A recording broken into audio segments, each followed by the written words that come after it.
Hello and good morning everybody. मैं वैशाली गोगी आप सभी का स्वागत करती हूँ हमारे चैनल पर और आप देख रहे हैं खबरें फटाफट। तो दोस्तों आइए आपकी सुबह की शुरुआत करते हैं दिन भर की ताज़ा तरीन और गर्मा गर्म खबरों के साथ।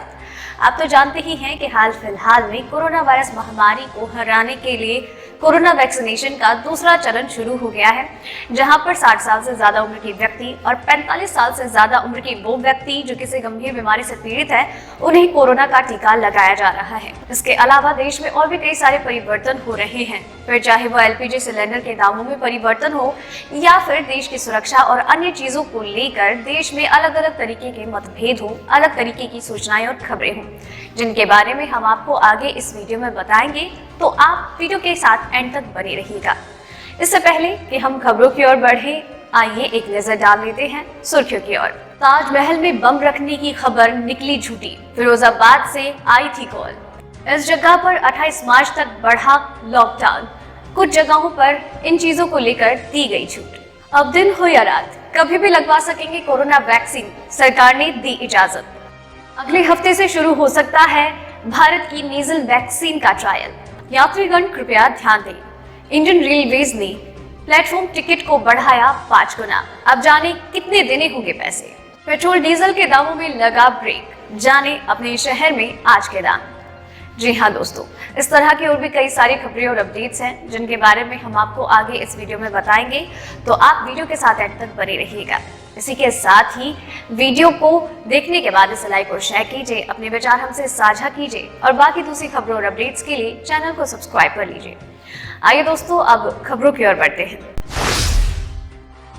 भारत में कोरोना वायरस की रफ्तार एक बार फिर से तेजी पकड़ती नजर आ रही है। भारत में एक दिन में कोविड-19 के 17,407 नए मामले सामने आने के बाद देश में संक्रमितों की संख्या बढ़कर 1,11,56,923 हो गई। देश में करीब एक महीने के बाद 17,000 से ज्यादा नए मामले सामने आए हैं। पिछले 24 घंटे में 89 और मरीजों की संक्रमण से मौत हुई और मृतक संख्या बढ़कर 1,57,435 हो गई। आंकड़ों के अनुसार देश में अभी तक 1,73,413 लोगों का कोरोना संक्रमण का इलाज हो रहा है और देश में 1,08,26,075 लोगों को संक्रमण मुक्त होने के साथ ही मरीजों के ठीक होने की राष्ट्रीय दर बढ़कर 97.03% हो गई है।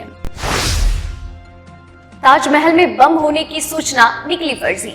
आर्मी में नौकरी न लगने से परेशान एक युवक ने डायल 112 पर ताजमहल परिसर में बम होने की सूचना दी, साथ ही कहा था कि ये जल्द ही फट जाएगा। इसके बाद तत्काल ही ताजमहल के सभी तीनों गेट्स को बंद कर दिया गया और पर्यटकों को निकाल दिया गया। इसके साथ ही तलाशी अभियान भी चलाया गया। वहीं बम स्क्वाड भी वहां पर ताजमहल परिसर में पहुंच गई। पुलिस अधीक्षक ने बताया कि CISF ने फोन करने वाले युवक का लोकेशन ट्रेस कर लिया है। ये कॉल फिरोजाबाद से आई थी।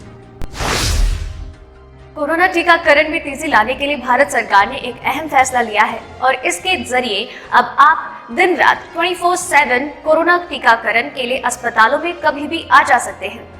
अब दिन हो या रात आप कभी भी अस्पताल या टीकाकरण केंद्र जाकर कोरोना वैक्सीन लगवा सकते हैं। केंद्रीय स्वास्थ्य मंत्रालय ने अस्पतालों को 24 घंटे के दौरान किसी भी समय कोरोना वैक्सीन लगाने की इजाजत दे दी है। सरकार ने कहा है कि जिन्हें भी कोरोना वैक्सीन लगवानी हो वो अपनी सुविधा के अनुसार किसी भी समय अस्पताल जाकर वैक्सीन लगवा सकते हैं। स्वास्थ्य मंत्री डॉक्टर हर्षवर्धन ने ट्वीट करके इसकी जानकारी दी। उन्होंने लिखा, सरकार ने टीकाकरण की रफ्तार बढ़ाने के लिए समय की बाध्यता समाप्त कर दी है। देश के नागरिक अब 24/7 अपनी सुविधा के अनुसार टीका लगवा सकते हैं। प्रधानमंत्री नरेंद्र मोदी देश के नागरिकों के स्वास्थ्य के साथ साथ उनके समय की कीमत खूब समझते हैं। जर्मनी देश में कोरोना वायरस से निपटने के मद्देनजर लॉकडाउन लगाया गया था, जिसको 3 हफ्ते और बढ़ा दिया गया है। यानी कि लॉकडाउन को 28 मार्च तक के लिए बढ़ा दिया गया है, लेकिन इस दौरान कुछ एक पाबंदियों में छूट दी गई है। जर्मनी की चांसलर एंजेला मर्केल और देश में 16 राज्यों के गवर्नर के बीच बुधवार को करीब 9 घंटे तक बातचीत हुई। इस दौरान कोरोना वायरस के नए स्वरूप के बढ़ते खतरे और सामान्य जीवन को पटरी पर लौटाने को लेकर चर्चा हुई। देश में पिछले सप्ताह छात्रों के लिए प्राथमिक स्तर तक के स्कूल खोल दिए गए थे। बैठक में तय किए गए लॉकडाउन के नए नियम देश में रविवार से लागू किए जाएंगे। मर्केल और राज्य के गवर्नर ने बुधवार को पाबंदियों में ढील देने की एक चरणबद्ध योजना भी तैयार की।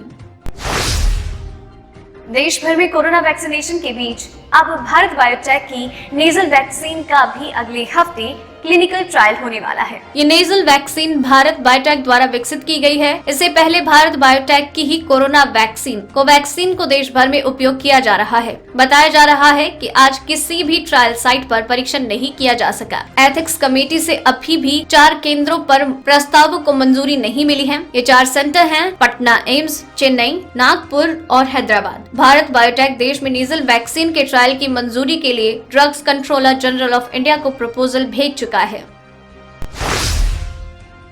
देश में लगातार 5 दिनों से पेट्रोल डीजल के दामों में स्थिरता बनी हुई है। बता दें कि तेल के दामों में आखिरी बार बढ़ोतरी बीते शनिवार को की गई थी। दिल्ली में पेट्रोल 91.17 रुपए और डीजल 81.47 रुपए, मुंबई में पेट्रोल 97.57 और डीजल 88.60, कोलकाता में पेट्रोल 91.35 और डीजल 84.35 रुपए और चेन्नई में पेट्रोल 93.11 और डीजल 86.45 रुपए प्रति लीटर है।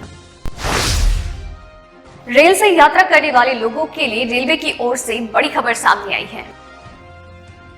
दरअसल सेंट्रल रेलवे ने मुंबई मेट्रोपॉलिटन रीजन MMR के कुछ प्रमुख स्टेशंस पर प्लेटफॉर्म टिकट्स की कीमत बढ़ा दी है। CRP के मुख्य जनसंपर्क अधिकारी शिवाजी सुतार ने कहा कि मुंबई के छत्रपति शिवाजी महाराज टर्मिनस, दादर और लोकमान्य तिलक टर्मिनस में 10 रुपए की पिछली दर के बजाय अब प्लेटफॉर्म टिकट की कीमत 50 रुपए है। अधिकारी ने कहा कि नई दर 1 मार्च से लागू हो गई है और इस साल 15 जून तक प्रभावी रहेगी। उन्होंने कहा कि गर्मियों के दौरान इन स्टेशन पर अधिक भीड़ को रोकने के लिए निर्णय लिया गया था। दरअसल फरवरी के दूसरे हफ्ते में मुंबई में रोजाना कोविड-19 मामलों में उछाल आया है। तो दोस्तों आज की इस वीडियो में बस इतना ही। खबरों का ये सिलसिला यही खत्म करते हैं, लेकिन आप तक खबरें यूं ही लगातार पहुंचाते रहेंगे। आप बस चैनल के साथ बने रहिए और चैनल को सब्सक्राइब कर लीजिए। बाकी दूसरी खबरों और अपडेट्स के लिए चैनल के साथ बने रहिएगा। इसी के साथ ही आपको वीडियो पसंद आई तो इसे लाइक और शेयर कीजिएगा। वीडियो को एंड तक देखा है तो खबरों के बारे में अपने विचार हमसे साझा कीजिए। साथ ही साथ अपना नाम मेंशन करना बिल्कुल ना भूलें। धन्यवाद।